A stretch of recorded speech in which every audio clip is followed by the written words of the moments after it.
Bonsoir à tous et bienvenue. La DNCG a donc confirmé les décisions prises cet hiver, à savoir les relégations administratives de l'Olympique Lyonnais et de l'AS Ajaccio.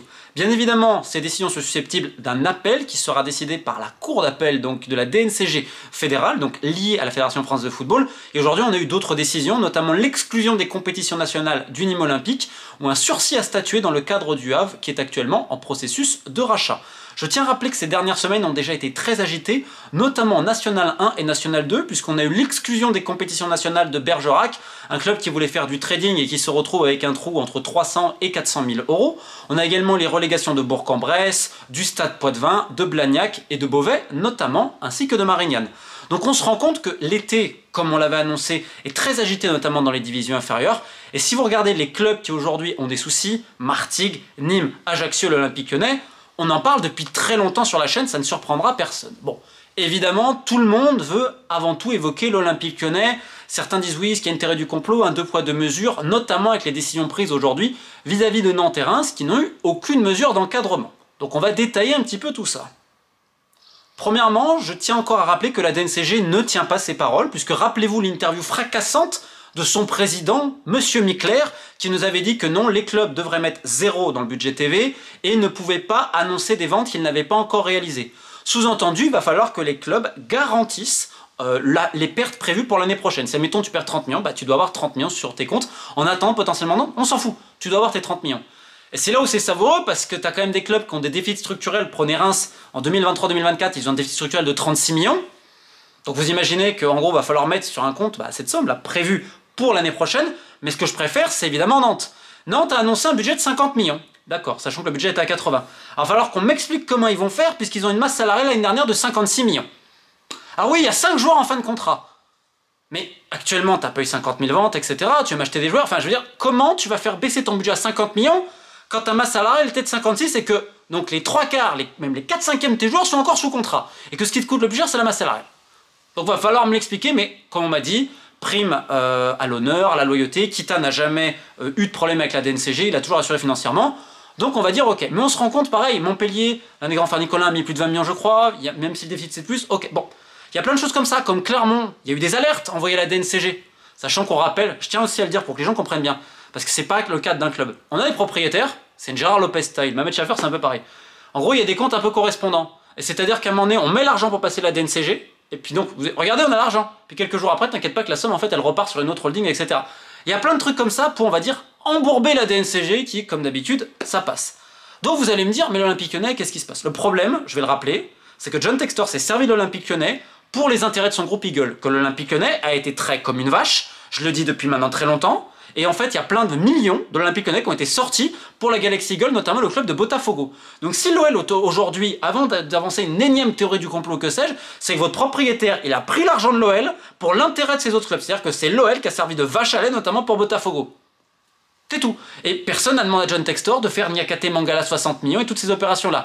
Pourquoi? Parce qu'il y a des choses avec Marinakis. Je tiens à rappeler que l'année dernière, ça quand même, et ça m'a été répété par des gens très influents dans le milieu du foot, Marinakis avait des vues sur Everton. Et vous avez vu, c'est Textor qui allait. Beaucoup se demandent, parce que Marinakis avait déjà un club anglais, si en fait il n'y avait pas un truc un petit peu à ce niveau-là. Plus tout le reste. Donc à un moment donné, personne ne t'a demandé de faire ça, sachant qu'en effet, sans qualification avec des champions, c'était très dur. On a demandé à ce que l'argent soit sur le compte de l'OL. Je tiens encore à dire que dans les instances, on ne veut surtout pas que l'OL tombe. C'est comme Bordeaux, hein. On aura le temps d'y revenir un petit peu après. Les gros clubs, on veut qu'ils restent tout en haut. Et ce matin, on me disait « too big to fall ». En gros, l'OL est trop gros pour qu'on le fasse tomber. Et avant d'avancer la théorie du complot, oui, c'est Nasser, c'est la DNCG. John Textor, il a fait allégeance vis-à-vis de Nasser El Khelaifi, et depuis qu'il a fait allégeance, à Lyon, ils en rigolent même en disant maintenant les gens de la Ligue, non mais t'inquiète, tu es maintenant avec les nôtres, l'UEFA, pareil. Ce qui montre beaucoup sur, on va dire, la connivence, pour ne pas dire autre chose, dans les instances du football français. Donc maintenant, il ne peut plus accuser le PSG, il ne peut plus accuser la Ligue, donc c'est la DNCG, etc. Une DNCG qui est très permissive avec les clubs. Rappelez-vous ce qu'elle a fait pour Sochaux. Rappelez-vous ce qu'elle a fait pour Bordeaux, pour Niort, pour tous ces clubs-là. Elle a été permissive depuis des années et des années et des années. Et en interne, Mikler, donc président de la DNCG, a déjà dit dans une réunion, on a besoin de Lyon en Ligue 1 quand même, comme Vincent Labrune l'avait dit. Donc il ne peut pas avoir théorie du complot à ce niveau-là. À un moment donné, t'as mis l'argent sur le compte de l'OL ou pas? Je crois qu'en cumulé, il fallait après 250, si je dis pas de conneries. Parce qu'en fait, il fait aller ce qu'il fallait cette année-là, et vis-à-vis des pertes de l'année prochaine. Alors oui, t'as peut-être vendu Cherki, etc. Mais le problème, c'est que si t'avais pas récupéré tous ces millions de l'Olympique Lyonnais pour la Galaxy Eagle et tout, tu n'en serais pas là. Donc à force de traire la vache, à un moment donné, la vache, elle a plus trop de lait. Elle a plus de lait, elle s'est pas qualifiée en Ligue des Champions.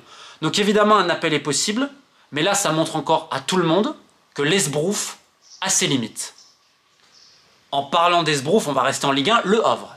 Donc ils sont venus avec les potentiels repreneurs, Blue Crow. Ces gens-là, ils ont des intérêts dans les Émirats. Je pense que j'en ferai une vidéo spéciale, mais alors, on va de Caribansila. C'est des gens, je te mets plein de joueurs africains dans des baraquements, on les paye comme ça, les passeports t'oublient, ah t'inquiète, on va les vendre, etc. C'est ça. J'aurai le temps de détailler. Ils ont fait d'autres trucs, c'est le beautiful game, on va dire ça comme ça. Il y en a, ils vont me dire c'est le capitalisme du foot. Ok. Bon, moi j'ai quand même un peu de mal. Dans le même temps, Le Havre, Volpe, le président, qui a des années disait on va aller en Ligue des Champions. Hein. C'est mon projet, c'est la Ligue des Champions, comme il disait en interne. Tu aimes mon projet? En disant au staff, tu es... Non, c'est ça. Et les mecs savaient pas quoi. Oui, j'adhère au projet. C'était ça, Volpe, qui réclamait encore 40 millions pour son club cet hiver. Là, faut mettre au moins 15 millions d'un coup.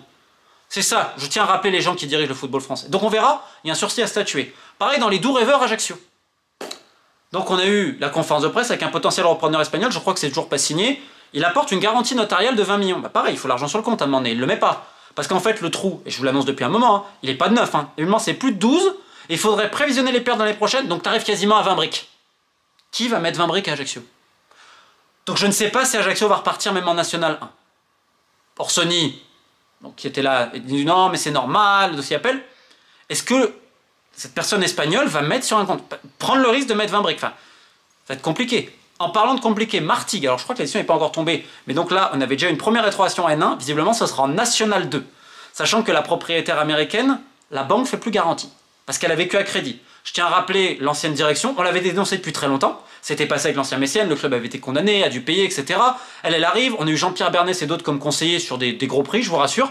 Donc là maintenant on les a dégagés, ah mais non, je crois qu'il y a un trou d'à peu près 5 millions. Attention, dépôt de bilan Martigues sans investissement frais, c'est très compliqué, sachant qu'elle est en procédure de divorce avec son bref, c'est un désastre. Et c'est triste parce qu'ils ont failli se sauver en plus sur la deuxième partie de saison. Donc Martigues, on n'a absolument aucune idée. Quant à Nîmes, l'exclusion des championnats nationaux, parce qu'en fait on a Rani Assaf qui devait signer une convention, donc mettant fin, il faisait de la SASP, etc. pour l'association. Un micmac pas possible, finalement la convention n'est toujours pas signée, donc on ne sait pas, on a une exclusion des championnats nationaux. Lorsqu'on a une exclusion des championnats nationaux, c'est très dur d'être repêché. Pense à Sedan, pense à Chartres notamment ces dernières saisons. J'ai fait plusieurs vidéos sur le sujet de Nîmes, c'est absolument terrible, sachant que y avait l'association qui essaye d'être là justement, qui constitue un budget, etc. Sauf qu'en fait, on se demande si la mairie ne mène pas encore un double jeu. Je tiens encore à le redire, la mairie a mêlé et les politiques à Nîmes ont mené un double jeu depuis très longtemps, qui conduit le club dans cette ornière-là, parce qu'à un moment donné, ils ont voulu imposer quelqu'un et tout. On se demande s'ils n'ont pas un repreneur en sous-marin. C'est très compliqué, sachant qu'on a dit ouais, il y a une garantie, on va racheter la Bastille, le centre d'entraînement, ça les Antonins et tout. Bref, on est arrivé presque nu devant la DNCG, donc exclusion des championnats nationaux comme Bergerac. Bien évidemment, je le redis, toutes ces décisions sont sujettes à un appel, donc on aura le temps de voir. Et dans le même temps, on a Nancy, où le propriétaire Christian Sud a bien mis l'argent escompté, donc eux, c'est bon, ça passe. Comme je l'ai dit, pour Reims, il n'y a pas de problème. Clermont, Nantes, on a vu Montpellier. Sachant que je tiens également à dire qu'on a eu Châteauroux qui a un encadrement de masse salariale, mais qui a accepté en National 1. Alors il y a eu beaucoup de doutes, parce qu'il y a eu un rachat, etc. Bon, on verra ce que ça va donner, parce qu'il y a quand même un trou très important encore à combler à Châteauroux. Est-ce qu'il a été complètement comblé? On l'espère évidemment pour la Berrichonne, mais ce n'est pas forcément évident. Il y avait d'autres doutes sur des clubs. Par exemple, Orléans a perdu son statut pro, c'était volontaire, parce qu'en fait, lorsque tu perds ton statut pro là, et ben en fait, tu vas obtenir des indemnités de la Fédération Française de Football. Et Orléans, financièrement, j'ai rien contre ce club, encore une fois, chaque année, mais en fait, ça m'étonne, parce que je sais qu'ils ne sont pas à jour des cotisations sociales. Simplement, c'est pour ça que ça m'étonne au bout d'un moment.